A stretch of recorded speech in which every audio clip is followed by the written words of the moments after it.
Bonsoir à tous, je suis très heureux de vous retrouver pour ce 7-8 Sport. L'émission est toujours consacrée à l'actualité sportive dans le département. C'est parti pour le sommaire.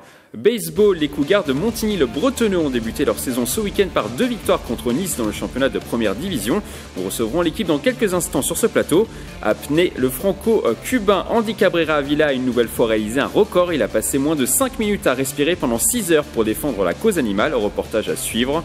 Rugby, Versailles a fêté sa montée en Fédéral 3 ce week-end devant plusieurs centaines de supporters. Pour l'occasion, les joueurs de la Cité Royale se sont imposés contre Clichy. Certains membres de l'équipe seront avec nous sur ce plateau pour nous parler de cette page de l'histoire du club. L'actualité sportive de la semaine, c'est maintenant sur TV 78.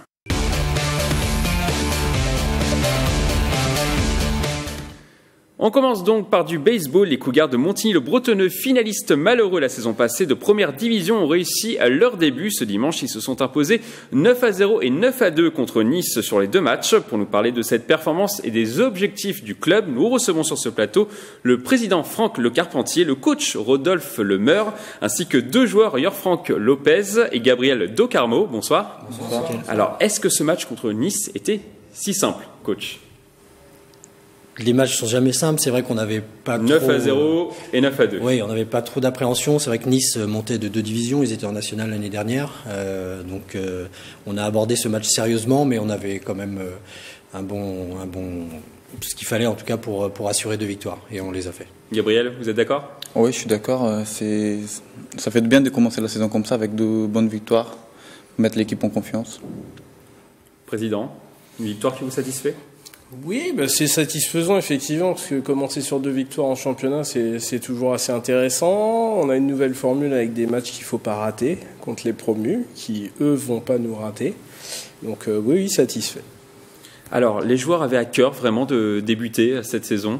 Alors Gabriel, vous allez faire la traduction pour Franck, qui parle espagnol. Está motivado para la temporada, para empezar la temporada. Sí, bueno, de verdad estoy muy contento por la oportunidad que me están dando otra vez de venir otra vez para acá. Y bueno, si ya este año ya es otro año, no vamos a empezar el año pasado, sino vamos a empezar este año para seguir y triunfar y buscar el campeonato que merecemos. Pues. L'équipe, il dit que l'équipe est trop motivée, ça le fait plaisir d'avoir une autre opportunité avec les Cougars et cette saison essayer de faire mieux que l'année dernière. Alors vous auriez pu mieux faire sur cette partie en tant que coach, j'imagine que oui. Sur le match contre Nice. Sur le match contre Nice, oui, on aurait sûrement pu faire. C'est vrai que c'est toujours un démarrage, c'est la reprise pour tout le monde. À l'attaque, c'est vrai qu'on a eu une petite baisse en deuxième match, mais non, c'était plutôt bien joué. Enfin, c'est les lanceurs surtout qui ont fait leur travail sur le monticule. C'est ce qu'on attendait, c'est ce que j'attendais aussi moi, c'est savoir comment les lanceurs allaient s'approprier ces 2 premiers matchs. C'est important en début de saison, savoir un peu comment ils sont, s'ils sont assez à l'aise pour entamer cette saison. Ils ont fait le travail. À l'attaque, c'est vrai qu'on aurait pu être un peu plus percutant, mais ça va venir, ça va monter avec. Je pense qu'avec d'autres équipes, quand on va rencontrer Sénart par exemple dans 15 jours, c'est vrai qu'on a l'habitude de les jouer. Nice, on joue La Rochelle aussi la semaine prochaine qu'on connaît, mais c'est vrai qu'on ne connaît pas les équipes, on est toujours un peu sur la défensive, mais voilà, on a fait quand même ce qu'il fallait. Gabriel, les automatismes sont déjà là ? Oui, ça commence à venir, parce que l'équipe, c'est presque la même qu'on a joué l'année dernière, malgré les départs et les 3-9 joueurs, mais sinon ça reste compact, l'équipe, ça reste la même. Donc vous avez des nouveaux joueurs cette saison, président. L'effectif bouge peu finalement, 3 nouvelles recrues. Est-ce que c'était un choix aussi de votre part de garder un effectif stable qui avait prouvé la saison passée qu'elle pouvait prétendre au titre ? Durant l'intersaison, en fait, la question qui s'est posée, c'est de savoir ce qui n'avait pas été la saison d'avant, de pouvoir combler un petit peu les trous qu'on avait constatés et d'orienter vraiment le recrutement sur ces aspects-là. Après, effectivement, on a eu quelques départs qui n'étaient pas tous prévus ou anticipés, donc il a fallu combler aussi. Après, comme on vous l'avait dit, on a des moyens aussi qui sont assez cadrés, assez limités, donc on fait aussi avec ces éléments-là. Franck, est-ce que vous sentez plus fort que la saison passée ? Est-ce que vous sentez l'équipe plus forte que la saison passée ? Que tu sientes l'équipe más fuerte que el año pasado? Bueno, no es que sea muy fuerte, pero siempre hay que dar el 100% a cada uno, porque a pesar de que se nos fue varios peloteros ahí, vinieron varios peloteros también buenos y estamos dándole el 100% y confiamos en ellos para hacer el trabajo que merecemos. Pues. Il dit que malgré les départs de l'année dernière, Et les joueurs qui sont arrivés, ils sont bien rentrés à l'équipe. Dans le terrain, donnent toujours le 100% et donc ça se passe bien. Alors avant de parler des objectifs du club pour la saison, on va écouter vos supporters. Ils nous disent ce qu'ils attendent de vous cette saison. Qui remporte le championnat et qui retourne en finale. L'année dernière, je crois qu'ils étaient en finale, si je dis pas de bêtises. Donc qui retourne en finale et qui gagne. Qui gagne la Coupe d'Europe à Brno au mois de juin, ça serait super. D'accord. Et en championnat ? En championnat, qui gardent leur place en finale, ça serait comme l'année dernière, ça serait super. Après, peut-être battre Rouen si c'est possible, voilà. Des belles victoires, tout simplement, voilà. Juste des belles victoires ? Bah oui, déjà, ce serait pas mal. Je suis très optimiste pour la saison à venir. Il y a une très bonne cohésion de groupe et je pense que le travail de cet hiver va payer et qu'on ira encore plus loin cette année, non seulement national et puis aussi la Coupe d'Europe, tout ça. Rodolphe Lemeur, ils ont l'air très optimistes quand on entend les interviews. Ouais, ça fait plaisir. C'est vrai qu'on fait en sorte d'avoir une équipe soudée, de continuer dans la dynamique qu'on avait l'année dernière. C'est vrai que le titre nous a échappé en finale contre Rouen, la grosse machine de Rouen. Mais cette année, on veut vraiment aller chercher ce titre et aussi l'objectif de la Coupe d'Europe qu'on a en tête. Donc il va falloir allier ces deux. L'Europe, c'est vraiment un objectif ou c'est un bonus ? C'est un bonus, mais on veut quand même faire quelque chose. Et on pense qu'on peut rivaliser vraiment avec les équipes en place. Ça va être très dur parce qu'on va avoir affaire à des semi-pros, donc ça va nous changer du championnat français. Mais on a cet objectif en tête, c'est vrai, de représenter au mieux et la France et le club en Coupe d'Europe. Président, vous sentez que vous avez plus de pression peut-être que l'année dernière ? Non, pas forcément plus de pression, c'est juste que on est remonté il y a quelques années, on a fait une très bonne première saison sur la remontée. L'année dernière, on fait la finale, donc du coup, on est très attendu, on n'est plus du tout pris comme un club qui fait des performances de temps en temps. Maintenant, on est vraiment attendu tout le temps et on a vraiment repris une place dans le trio de tête français. Prochain match contre les Boucaniers de La Rochelle, ce sera un bon test, Gabriel ? Oui, bien sûr, justement pour se préparer avant le match contre Sénart, pour mettre l'équipe encore plus en confiance. Parce que c'est les équipes à battre. Sénart, il ne faut pas rater des matchs contre La Rochelle, contre Nice, contre des équipes comme ça. Victoire, quoi qu'il arrive ? Ouais, quoi qu'il arrive. Merci à tous les quatre d'être passés sur ce plateau. On vous souhaite de terminer champion en fin de saison. On ne manquera pas de vous suivre sur TV78. Et hier, Franck reviendra pour parler français si l'équipe remporte le championnat. Ok. Merci, Franck. Merci à vous. On continue par du football et le championnat de D1 de district ce dimanche. Plaisir s'est incliné 3-1 face au FC Mantois. Le Chénet remporte son duel sur le terrain de Montesson 2-0. Maurepas et Sartrouville se sont neutralisés 1-1. Ardricourt s'impose 2-0 contre Guyancourt. Match spectaculaire mais match nul 3-3 entre Carrière-Grésillon et Gargenville. Enfin, Marly-le-Roi s'impose à l'extérieur contre Houille qui reste tout de même leader du championnat. On continue par le championnat de National 3 de football. Direction Versailles, les joueurs de la Cité Royale se sont nettement imposés 3-0 à domicile face à Brétigny ce dimanche. Une solide victoire qui leur permet de remonter dans le top 5 du championnat à 6 points du podium après 19 journées à disputer. Je vous propose maintenant de retenir votre respiration. Le franco-cubain Andy Cabrera Avila a réalisé un nouveau record à la piscine de Saint-Cyr-l'École. Après avoir nagé en apnée dynamique pendant 6 heures et 12 heures, cette fois-ci, il n'a respiré que 4 minutes et 12 secondes en 6 heures en apnée statique. Un défi qu'il s'est lancé pour dénoncer la maltraitance des animaux marins dans les parcs aquatiques. Un montage de Sandrine Fontaille. 14h15 au centre aquatique de Saint-Cyr-l'École, l'apnéiste Andy Cabrera Avila est dans la dernière heure de son record.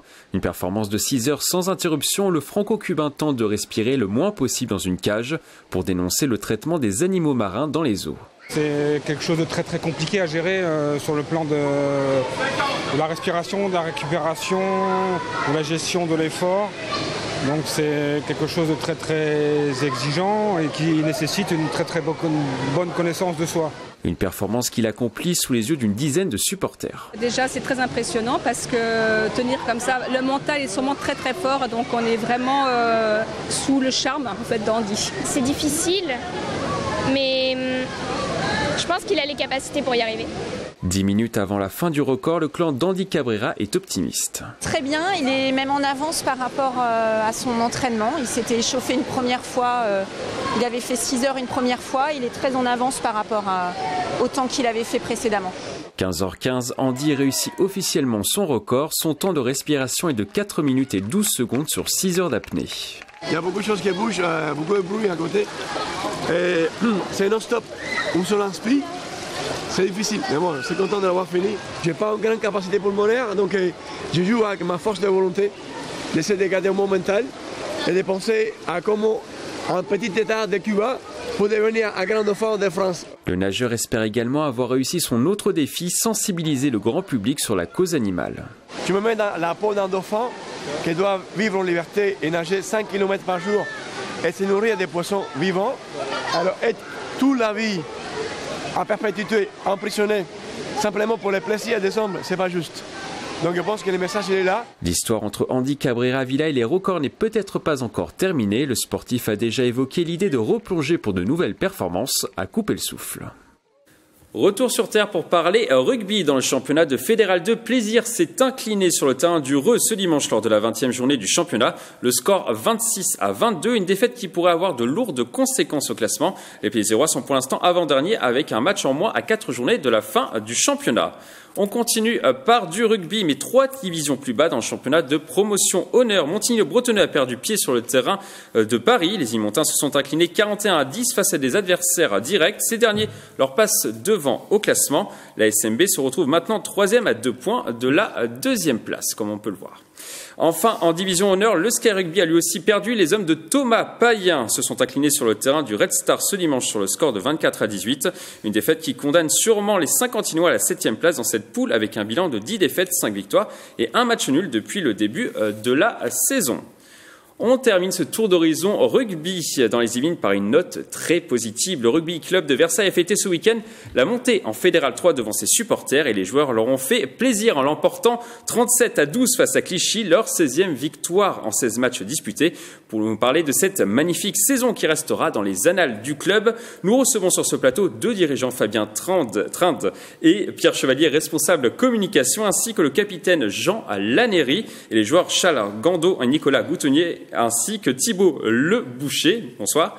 Alors avant de parler du résultat de ce match, on va parler de l'ambiance. Elle était comment, Pierre Chevalier ? Elle était fantastique. Elle était vraiment électrique. Le CUV, qui est notre club de supporters, est à Versailles depuis maintenant 1 an et demi. C'est un groupe d'anciens joueurs, de copains de joueurs, de joueurs de la baie qui ne jouent pas sur les dimanches ou les matchs prévus. Et ça apporte une vraie ambiance, une vraie identité dans les tribunes. Ça a amené un nouveau public à Versailles, public familial, public amical. Et là, sur cette journée-là un peu particulière, puisqu'il s'agissait de fêter officiellement à la maison la montée en Fédéral 3, ils nous ont fait sauter le stade et ça a été absolument fantastique, avec des chants, avec des encouragements, avec un clapping, le clapping habituel. Et je pense que les joueurs ont dû sentir cette énergie sur le terrain et c'était vraiment un des grands moments. Jean Lanéry, justement, vous l'avez senti, cette énergie sur le terrain ?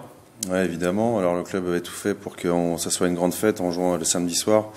Et ça a permis à tous ces jeunes là de venir nous voir jouer, les gens d'école de rugby, les parents, les dirigeants, les partenaires. Donc c'était une super fête et ça on s'en souviendra, je pense, toute notre vie de joueurs.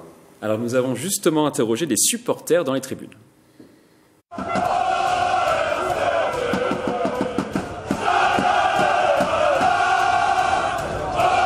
Leur montrer que le rugby c'est vraiment une famille, et ici Versailles c'est vraiment une famille. On a monté ça pour eux parce qu'on est trop fiers du parcours qu'ils ont fait et c'est incroyable. Et juste là je suis en kiff intense, j'ai déjà plus de voix, il reste encore plus des 3/4 du match mais ça vaut le coup de fou.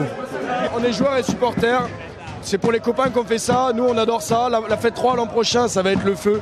Ça va être dingue, on va se déplacer dans tout le quart nord-est de la France, ça va être terrible. On va emmener l'ambiance partout, on va chauffer la Normandie, Lille, Nord-Pas-de-Calais, tout ça, on est ensemble, allez. Ils vont aller de partout, hein, Fabien. Oui. Soutenir de partout. Oui, ils viennent partout. Déjà l'année dernière sur le parcours on a fait un quart de finale championnat de France et ils nous suivaient. Ça met une grande énergie. Moi, ça fait quelques années que je suis au club avec Pierre notamment et on n'a jamais vu ça. C'est formidable, il y a un engouement, on est beaucoup de licenciés au club, parce qu'on est 600 licenciés, et aujourd'hui on a un club supporter, c'est formidable. Justement, comment on explique cette ambiance à Versailles qu'on retrouve finalement pas dans tous les clubs de rugby des Yvelines? Je vais peut-être dire une banalité, mais on a mis l'accent sur les valeurs du rugby, tout simplement, avec l'arrivée d'Éric Tournier, le nouveau président, et Pierre et moi-même, on avait voulu remettre un peu les valeurs du rugby, tout ce qui tourne au rugby depuis de longues années. Donc voilà, la fête c'est important. Le groupe, je pense que le groupe vit très très bien et voilà, j'espère qu'on annonce de grandes choses l'année prochaine. C'est un concours de circonstances. C'est des copains, les copains qui jouent pas, qui font le noyau dur, comme ils l'ont dit sur les différentes interviews, leur famille, leur bande de copains et tout ce nouveau public dont on parlait, et qui fait que, en plus, avec là une saison particulière où les seniors de la première gagnent tous leurs matchs, il y a un contexte très favorable à ce qu'il y ait de l'ambiance autour des valeurs et autour de ce à quoi on croit. Et en plus, quand ça va au bout, et pour l'instant invaincu, et avec la montée en Fédéral 3, ça mobilise les foules. Ouais. Thibault Le Boucher, est-ce que vous pensez que ça peut pousser certains joueurs à venir au club, des joueurs extérieurs? Ah ouais, sans aucun type doute. d'ambiance. Ouais, sans aucun doute. Il y a vraiment une belle dynamique. Alors moi, je suis le petit nouveau du club. Là, je suis arrivé depuis peu de temps. Et je suis très impressionné par cette ambiance, par cet esprit de corps, par cet esprit de club. Et effectivement, je pense que cette belle dynamique va attirer du monde, c'est sûr. Alors on a le sentiment que vraiment c'est tout un club, vous l'avez dit, qui pousse.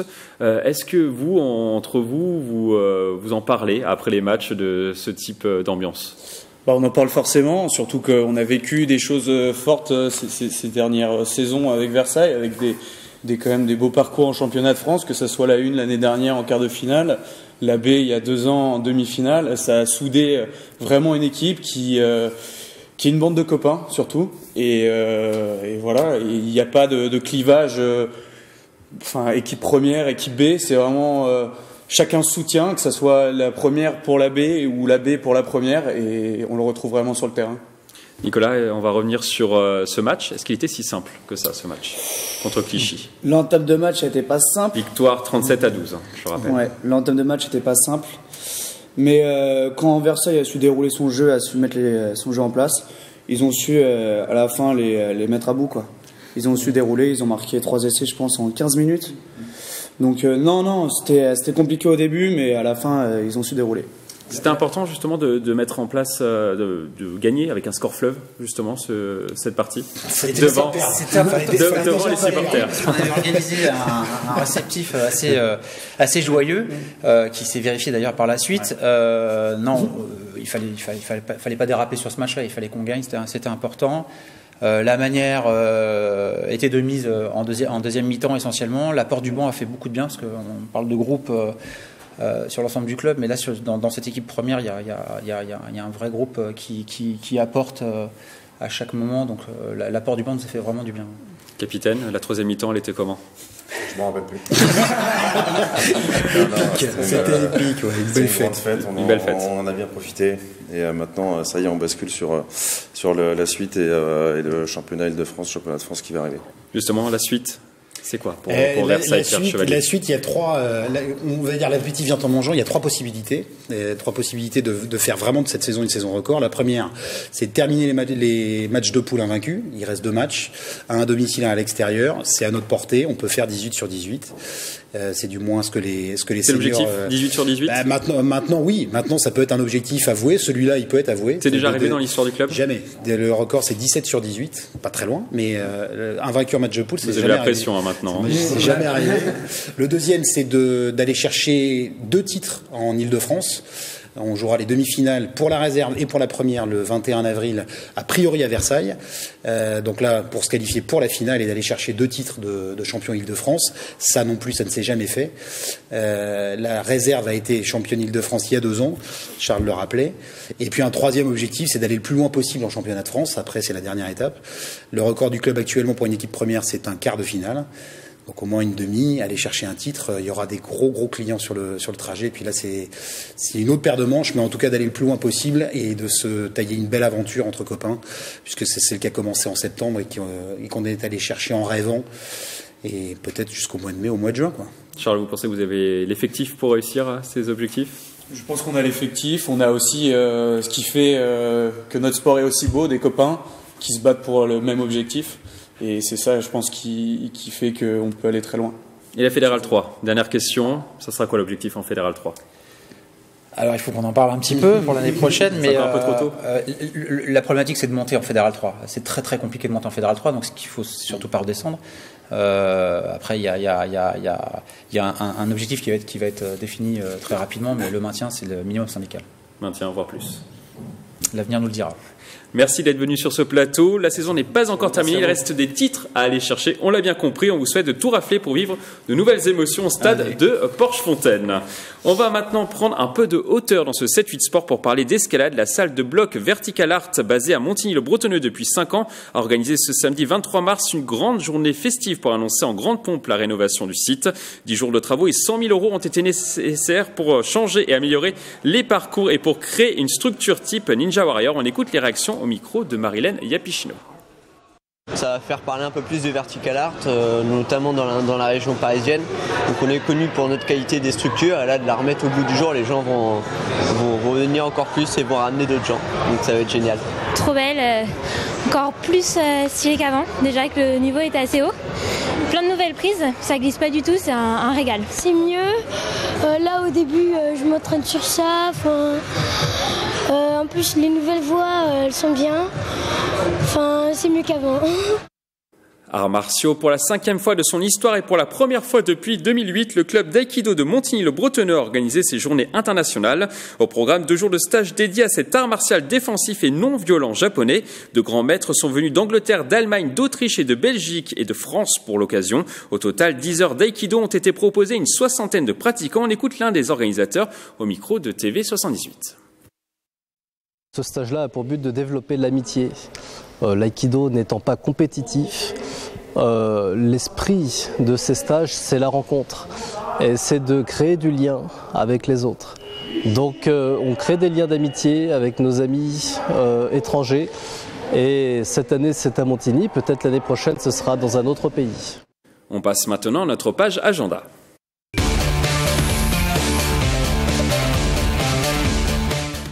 Ce sera l'un des rendez-vous à ne pas manquer cet été dans les Yvelines, surtout pour les passionnés de cyclisme. La dernière étape du Tour de France 2019 partira de la commune de Rambouillet et traversera le sud du département. Un événement rendu possible grâce à un partenariat signé entre le département et les organisateurs. Un montage de Sandrine Fonteil. Le Tour de France passera par les Yvelines au minimum jusqu'en 2023. Les organisateurs et le département ont signé une convention en ce sens ce mercredi 20 mars. Objectif, préparer les Jeux Olympiques 2024 avec notamment un départ en 2023 du Vélodrome national de Saint-Quentin en Yvelines. Toutes les épreuves cyclistes, qu'elles soient à l'intérieur du vélodrome ou en extérieur, le BMX, le VTT, le vélo sur route, tout se tient dans les Yvelines. Il était donc pour nous logique de préparer ce très grand moment. On ne reverra pas les Jeux Olympiques en France avant des décennies.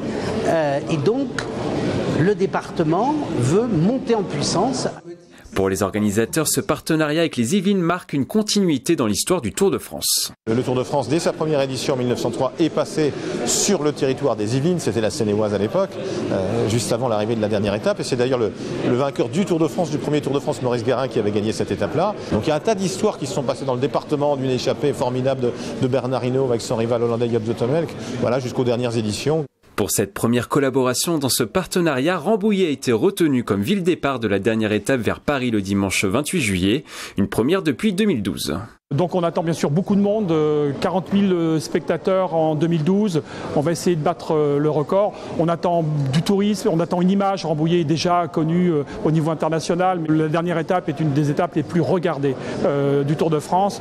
Donc voilà, c'est l'image, l'identité de Rambouillet et cette magnifique identité qu'on veut que le monde entier connaisse. Après Rambouillet, le peloton devrait passer par la vallée de Chevreuse, Jouan-Josas-Buc avant de quitter le département à Vélizy-Villacoublay. Il y aura du football ce week-end dans les Yvelines en première division de district. Les supporters auront le droit à un alléchant derby entre Guyancourt et Plaisir au stade Maurice Baquet. Avantage aux Guyancourtois classés 5e du championnat tandis que les Plaisirois luttent pour leur survie. Le match est programmé à 15h.